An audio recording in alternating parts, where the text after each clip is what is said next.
បាទសួស្តីអ្នកនរគ្នាថ្ងៃនេះខ្ញុំនឹងមកបង្ហាញអំពីរបៀបនៅក្នុងការដំឡើងកម្មវិធីទទួលឲ្យបានត្រឹមត្រូវតាមស្តង់ដារថាតើយើងត្រូវដំឡើងយ៉ាងម៉េចដើម្បីឲ្យយើងអាចប្រើកម្មវិធីទាំងអស់ដែលមានក្នុងទទួលនឹងបានអញ្ចឹងនៅក្នុងទទួលឆ្នាំ2026របស់យើងនេះវាមានត្រូវការដាក់ Gmail account អញ្ចឹងតើយើងដាក់ Gmail account តើយើងដាក់យ៉ាងម៉េចអញ្ចឹងនៅក្នុងនេះខ្ញុំនឹងបង្ហាញអ្នកទាំងអស់គ្នានៅក្នុងវីដេអូនេះជាដំបូងគឺយើងត្រូវតែចុចទៅលើប៊ូតុងកណ្ដាលរបស់យើងនេះសិនដើម្បីឲ្យយើង connect ជាមួយគ្នាហើយភាសាយើងយកភាសាអង់គ្លេសមកតើមកយើងចុចពាក្យ next តើមកយើងចូលដល់កន្លែង location របស់យើងគឺកន្លែង LG Service Country ឬក៏យើងហៅ country របស់យើងហ្នឹងគឺយើងយក Cambodia អញ្ចឹងយើងចុចកណ្ដាលហើយយើងយក Cambodia ហើយយើងចុចចូលមកផ្នែកខាងក្រោមរបស់យើងនេះគឺយើងយក next បន្ទាប់ពី next មកនៅក្នុងកន្លែង accessibility ឬក៏ setting នេះមានពីរវាមានកន្លែង vision feature ហើយនិង hearing feature អញ្ចឹងកន្លែងនេះគឺសម្រាប់មនុស្សដែលគាត់អាចត្រចៀកថ្លង់ហើយនិងពិការភ្នែក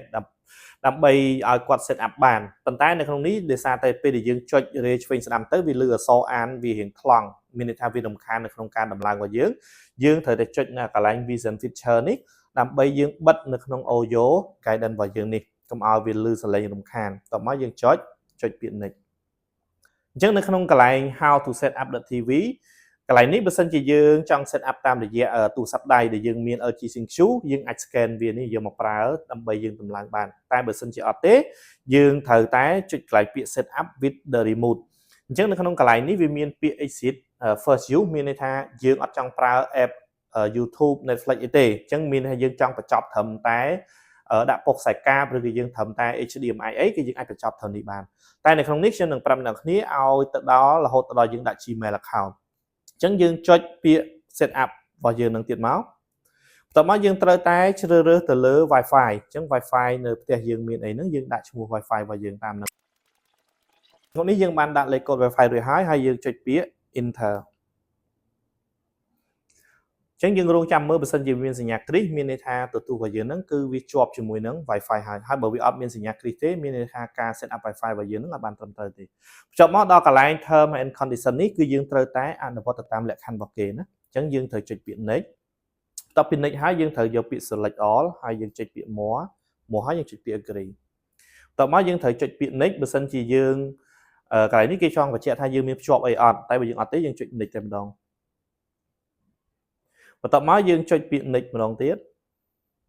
អញ្ចឹងនៅក្នុងកន្លែងនេះគឺគេតម្រូវឲ្យយើងជ្រើសរើសពាក្យមួយអញ្ចឹងយើងយក none ក៏បានឬក៏យើងយក TV only ក៏បានតែទទួលនេះយើងសម្រាប់ TV អញ្ចឹងយើងយក TV only តែម្ដងតមកដល់កន្លែងដំណើរការប៉ុសអញ្ចឹងក្នុងកន្លែងដំណើរការប៉ុសយើងចង់ set up ក៏បានយើង exit ក៏បានតែក្នុងនេះខ្ញុំអនុវត្តឲ្យត្រូវតាមក្បួនរបស់យើងទាំងអស់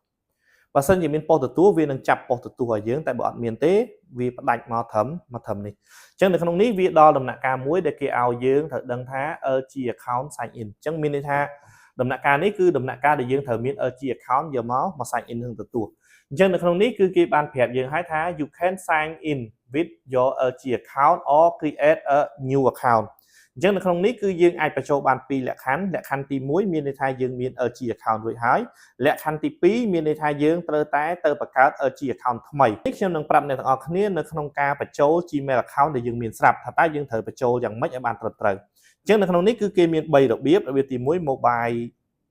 web ទី2 with remote ហើយទី3 create LG account អញ្ចឹងនៅក្នុងហ្នឹងគឺយើងត្រូវមើលនៅក្នុងកន្លែងដែលគេ highlight ឲ្យយើងនេះគឺគេបានដាក់ create LG account ហ្នឹងគឺគេ highlight ពណ៌ក្រហម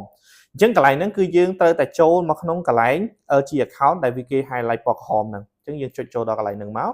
នៅពេលដែលគេចុចឲ្យយើងមកដល់វាមានកន្លែង QR code ហើយនឹងកន្លែង password អញ្ចឹងមានន័យថាដើម្បីឲ្យយើងអាច scan អានេះបានគឺយើងត្រូវតែមានទូរស័ព្ទដៃហើយទូរស័ព្ទដៃរបស់យើងគឺយើងត្រូវតែដឹងដែរថាយើងមានកន្លែង Google មាន microphone នេះហើយនឹងមានរូបកាមេរ៉ានេះអញ្ចឹងយើងត្រូវធ្វើម៉េចយើងត្រូវយកអាហ្នឹងទៅ scan ជាមួយនឹង QR code អញ្ចឹងយើងត្រូវតែចុចវានៅកន្លែងរូបកាមេរ៉ារបស់យើងហ្នឹងមកហើយដាក់វាឲ្យចំអញ្ចឹងនៅពេលដែលយើងដាក់វាឲ្យចំវានឹងចេញរូបសញ្ញា QR នេះមកហើយយើងចុចទៅលើវាហ្នឹងអញ្ចឹងនៅពេលដែលយើងចុចទៅលើវាហ្នឹងមកគឺយើងនឹងមានពាក្យ enter code ហើយយើងត្រូវវាយលេខកូដនេះចូលអញ្ចឹងលេខកូដរបស់យើងគឺអក្សរសសិតលេខទូច y g លេខ2 z ហើយនឹងលេខ4បន្ទាប់មកយើងត្រូវតែចុចពាក្យមួយទៀតគឺសញ្ញាព្រួយយើងចុចលើសញ្ញាព្រួយនឹងមក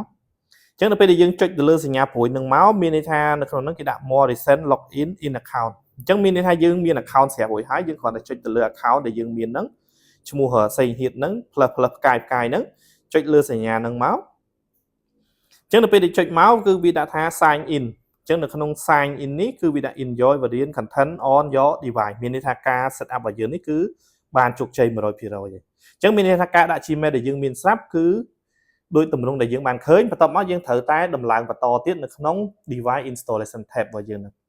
អញ្ចឹងយើងចុចទៅលើពាក្យ stand អញ្ចឹងនៅក្នុងនេះគេចែកចេញជា2គឺមានប្រភេទចាប់អញ្ចាំងហើយនិងប្រភេទលើតុអញ្ចឹងយើងយកប្រភេទនៅលើតុបន្ទាប់មកយើងចុចពាក្យ next យើងយកពាក្យ next បន្ថែមទៀត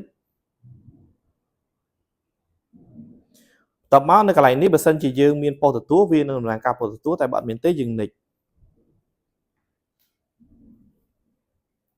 អញ្ចឹងនៅកន្លែងនេះយើងអាចមើលហើយយើងអាចគ្រីសយកកន្លែងនេះហ្មងក៏បានឬក៏យើងមិនបាច់ចាំ tick ក៏បានដែរយើងយកពាក្យកន្លែង done អញ្ចឹងការតម្លើងរបស់យើងនេះគឺយើងអាចប្រើប្រាស់ទៅលើកម្មវិធី app របស់យើងដែលមាននៅក្នុងទទួលហ្នឹងគឺបានគ្រប់ app ទាំងអស់ដោយសារតែយើងបានដាក់ Gmail account របស់យើងហ្នឹងចូលទៅក្នុងហ្នឹងរួចហើយអញ្ចឹងមានន័យថាដល់ដំណាក់កាលកន្លែងនេះគេគ្រាន់តែយើងជួយ confirm ផ្នែកមួយចំនួនអញ្ចឹងយើងត្រូវចុចទៅលើសញ្ញាព្រួយនេះក៏បានឬក៏យើងចុចខ្វែងនេះក៏បានដែរពីរហ្នឹងយើងចុចមួយណាក៏បានដែរអញ្ចឹងយើងចុចខ្វែងមកតែម្ដងមកលឿន